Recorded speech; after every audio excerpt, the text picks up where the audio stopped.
ভারতীয় সঙ্গীত জগতের ইতিহাসে সবচেয়ে আলোচিত প্রেম কাহিনীর মধ্যে রাহুল দেব বর্মণ এবং আশা ভোঁসলের সম্পর্ক। তাদের ভালোবাসা কেবলমাত্র ব্যক্তিগত জীবনের মধ্যে সীমাবদ্ধ ছিল না। তাদের দুজনের যৌথ সঙ্গীত সৃষ্টি ভারতীয় চলচ্চিত্র জগৎকে একটা নতুন দিশা দেখিয়েছিল। আজকে রাহুল দেব বর্মণ এবং আশা ভোঁসলের প্রেম কাহিনীর কথাই বলবো। সময়টা ছিল 1956।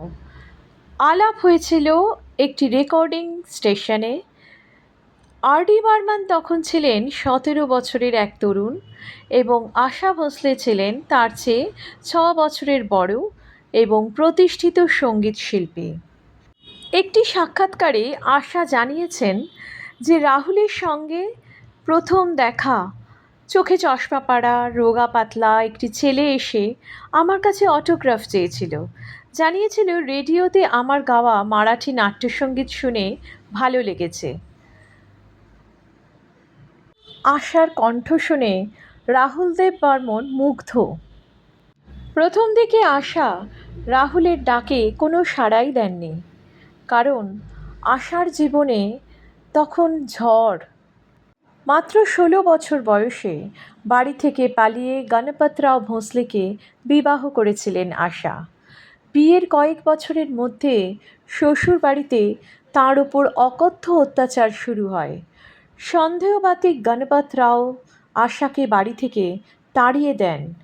2 সন্তানকে কোলে নিয়ে সন্তান সম্ভবা আশা ফিরে আসে বাপের বাড়িতে।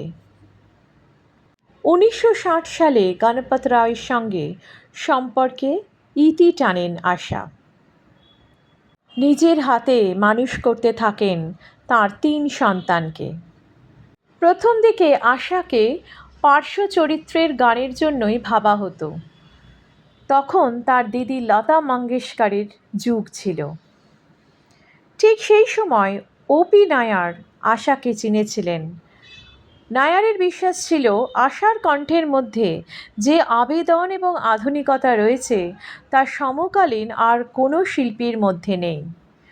1954 সালে বাপ রে বাপ থেকে শুরু হওয়া এই জুটি হাওড়া ব্রিজ এবং এক মুসাফির এক হাসিনার মতো ছবিতে সুরের বিপ্লব ঘটিয়ে দিয়েছিলেন। আশাকে ও.পি. নায়ার কেবল নায়িকার কণ্ঠই দেননি, দিয়েছিলেন বলিউডের গ্ল্যামার ভয়েস। সুরকার ও.পি. নায়ার ও আশার পেশাগত বোঝাপড়ার সঙ্গীতে এক নতুন ঘরানার জন্ম দিয়েছিল।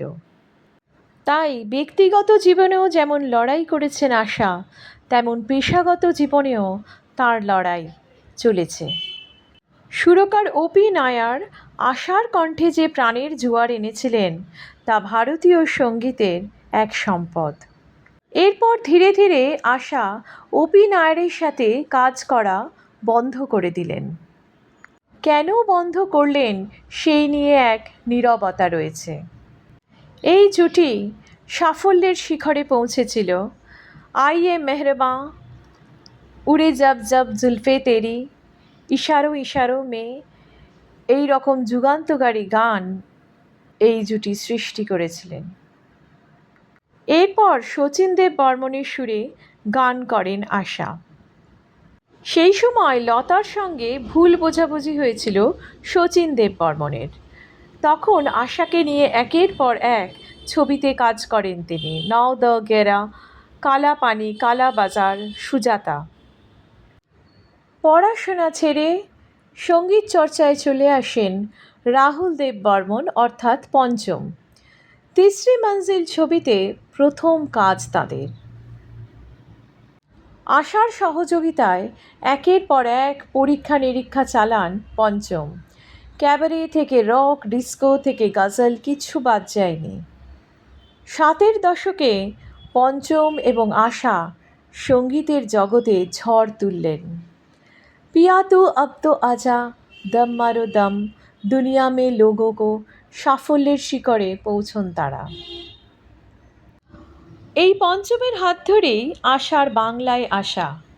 বাংলায় একের পর এক জনপ্রিয় গান গেয়েছিলেন তিনি। সেই তালিকায় রয়েছে মহুয়ায় জমেছে আজ মন গো, চোখে চোখে কথা বলো, চোখে নামে বৃষ্টি, যাব কি যাব না, যেতে দাও আমায় ডেকো না, বাঁশি শুনে কি ঘরে থাকা যায়, সন্ধ্যাবেলায় তুমি আমি। বলা যায় আর.ডি. বর্মনের সুর যেন পূর্ণতা পেত আশার কণ্ঠেই। দীর্ঘ কাজের সুবাদে তাদের দুজনের মধ্যে ঘনিষ্ঠতা বাড়ে। তার আগে আর.ডি. বর্মনের বিবাহ হয়েছিল রীতা প্যাটেলের সাথে 1966 সালে। 1971 সালে রীতা প্যাটেলের সঙ্গে তার বিবাহ বিচ্ছেদ ঘটে। আশা ভোঁসলে একটি সাক্ষাৎকারে বলেছেন, আর.ডি. বর্মন তাঁর পিছনে পড়েছিলেন, বারবার প্রেমের প্রস্তাব দিতেন। একটা সময় আশা বাধ্য হয়ে সেই প্রস্তাবে রাজি হয়ে যান। 1980 সালে আশা এবং রাহুল বিবাহ বন্ধনে আবদ্ধ হলেন। তার আগে দুজনেরই ব্যক্তিগত জীবনে ঝড় বয়ে গেছে। অল্প বয়সে প্রথম বিয়ে, তার তিক্ত অভিজ্ঞতা, পরিবার থেকে দূরত্ব, সব পেরিয়ে নতুন করে শুরু হয়েছিল তাদের পথ চলা। সঙ্গীত জগতে তাদের যুগলবন্দি একাধিক কালজয়ী গান তৈরি করেছে। পেয়েছেন প্রচুর জাতীয় পুরস্কার, রাজ্য পুরস্কার, আন্তর্জাতিক স্বীকৃতি। তবুও তাঁর জীবনের এক বড় অধ্যায় জুড়ে রয়ে গিয়েছে রাহুল দেব বর্মন, যার সঙ্গে মিলে তৈরি হয়েছিল অমর জুটি।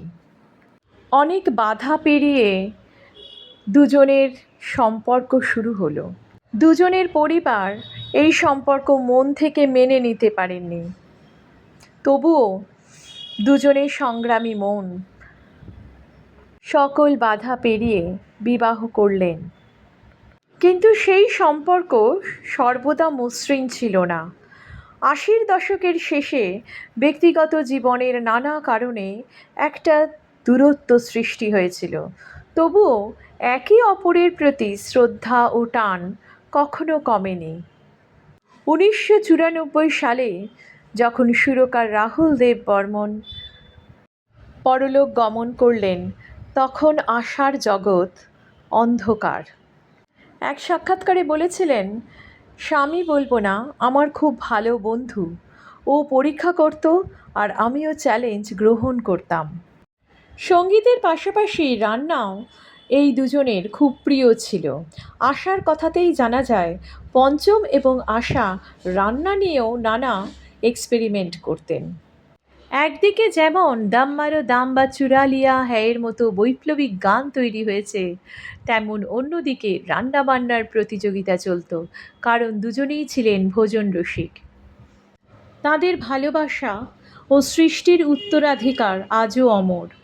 তাদের সম্পর্ক প্রমাণ করে সত্যিকারের প্রেম শুধু কথায় নয়, সুরের মধ্যেই সবচেয়ে গভীরভাবে প্রকাশ পায়। আশা বিশ্বাস করতেন পঞ্চম তাঁর সুরের মধ্যে বেঁচে রয়েছেন। এই দুজনের যৌথ সঙ্গীত ভারতীয় চলচ্চিত্র জগৎ এবং সঙ্গীত জগতের এক অমূল্য সম্পদ।